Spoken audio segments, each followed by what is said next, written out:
Hi guys, and welcome to my channel. Today I'm super excited to be bringing you some high-end dupes. These are spring home decor DIYs, and they are the look for less type of DIYs. I have picked out a couple things from Pottery Barn as well as our house that I really liked, but obviously did not like the price point, and I thought I could recreate a very similar items for a lot less. So without further ado, let's get started. For my first project, I'm going to be using this bowl that I picked up at Dollar Tree from their Valentine's section for $1.50, and we're going to be recreating this white marble ruffle bowl from our house at $269 on sale. I obviously am not willing to spend that kind of money, and I'm okay if my bowl is plastic as long as it's stylish looking. I'm not planning on putting any food in here, so I'm good to go with plastic and acrylic paint. So I gave this bowl 2 coats of white paint. You want to give some time in between to dry. You could also buy a glossier white spray paint, and that will give you a bit of the shine like the marble paint like marble bowls have or marble has. Or you could also spray it with a glossy finish if you want that bit of a shine on it. I was okay with the white dull paint. I quite prefer that look. So I just left mine as is after the second coat had dried. Once I was done painting the second coat, I did let it dry again. And then I went ahead and got some of my craft sponges and my dark wax. You could also water down some brown paint and do this as well. It's all about blending here. So I wanted my brushes to be wet, so it's a little bit easier to blend it up. And I also put some of this wax on a piece of wood. I just had some garden stakes that were all broken up, so I just used that, but you could also use popsicle stick if you really wanted to, just so that way I'm not dipping the wet sponges into the wax directly. So this is antiquing wax, not is a finishing wax, and I just went very lightly on just different areas, because the bowl that from our house does have a bit of a yellowish staining at the bottom, so I wanted to recreate that. You totally don't have to do this. You know, you can recreate it, create whatever you like. You could also add some lines if you wanted to, or like I said, just leave it as is. So this, I took the wax, put it on, and then I flipped the sponge and just use the wet part to kind of blend it in.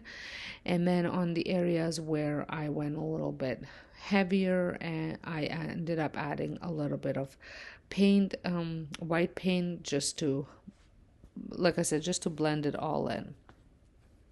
I love these kind of projects where you can just put your own touches on, and no matter what, every single one of them will turn out differently.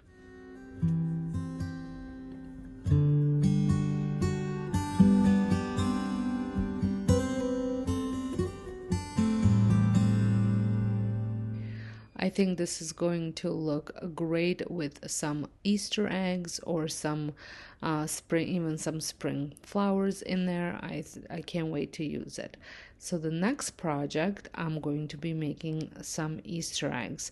I love these moss eggs that I saw at Pottery Barn, but they are 19 for set of 6, which isn't overly pricey, but I had all of the supplies on hand, so I figured I will recreate. I did make only 3 of them, but a package of eggs at Dollar Tree cost me $1.50, and the moss was free because I had it on hand. But you can totally get a package at Dollarama and Dollar Tree, depending on which one you're looking for, from anywhere from $1.50 to $3. and you are not going to use the whole package, even on the 6 eggs. Well, you might, for 6 eggs, you might use a whole package. So I glued these together, and then I ended up doing two different ones because I had two different styles of moss, and I just wanted to see how the two different mosses will look on the eggs. This is very hard to do without burning yourself. So if you have some protective covers and you can handle wearing gloves while you do this, I highly recommend it. Otherwise, you be prepared, you will burn your fingers.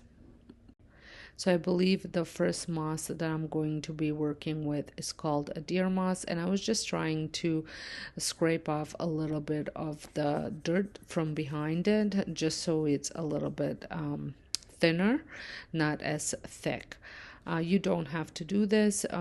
Your eggs will be much larger than once they are finished, which is okay. And then once I had all this moss on there and it was nicely pressed in, and I gave the egg a little haircut just to kind of loosen up some of the flyaways that were on top of the egg. Now then I proceeded on putting this type of moss. I'm not sure what this one's called, and I wasn't an overly huge fan of this one. I thought the other one worked a little bit better, but I thought I'd show you both, and you decide which one you would like to use if you decide to recreate this project. I think these eggs will go really well with my decor, as is very earthy and natural decor that I use in my house. If you haven't seen how I decorate my house, make sure you head on over to my home channel, and here it is in that bowl that I created. I think this looks really nice, and like I said, perfect for my decor. Now moving on, we're going back to our house, and I have had this was a DIY while back that I created. It's just a small terracotta pot with a tray and a candle holder. Both came from Dollar Tree, both $3, and we're going to for both, and we're going to be recreating this Santorini candlesticks that was $49. So I'm going to, this is very simple DIY. Again, just like the bowl, you can spray paint this if you want. I thought I had white spray paint, turns out I didn't, so I ended up using the same acrylic paint and painted the candle stick with that, 2 coats. But first I had glued it together. You can also use a E6000 or more permanent, like a Gorilla Glue, that instead of hot glue, if you wanted it to be more of a permanent or less of a chance of breaking it. I'm taking my chances, and I just used the hot glue primarily because my Gorilla Glue dried out. So again, I gave this candlestick 2 coats, and you just want an even full coverage on it. You can spray it at this point or leave it as is. And here it is with a candle, and I think this turned out so nice and so close to the original, the inspirational piece, and for $3. And the last piece, this one I kind of decided on a whim to do, is a little ring or napkin ring for your Easter table setting. I saw these at Pottery Barn, and I thought they were so cute. But as you can see, the price of them was not so cute at set of 4 for $56. So I had a similar ribbon on hand, so I thought this would work well. So I took some of this wire, cut out 2 pieces, bent it in the shape of an ear, and then I had hot glued. Once I had bent them, I did hot glue them to the ring, and the ring is actually a bath shower curtain ring. I have several of these on hand for the purpose of creating the napkin rings. So I hot glued this. You want to give it a little bit of time so it sets, so that way you don't have a problem with it moving too much when you are wrapping it with ribbon. So for the ring, I did use ribbon as well as just some kitchen twine.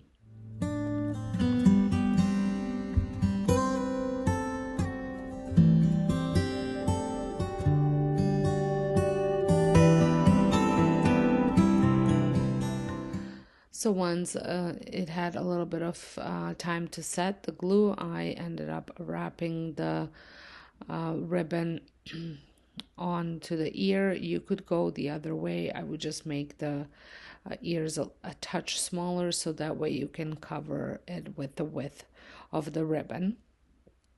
And then I repeat the same process on the other ear.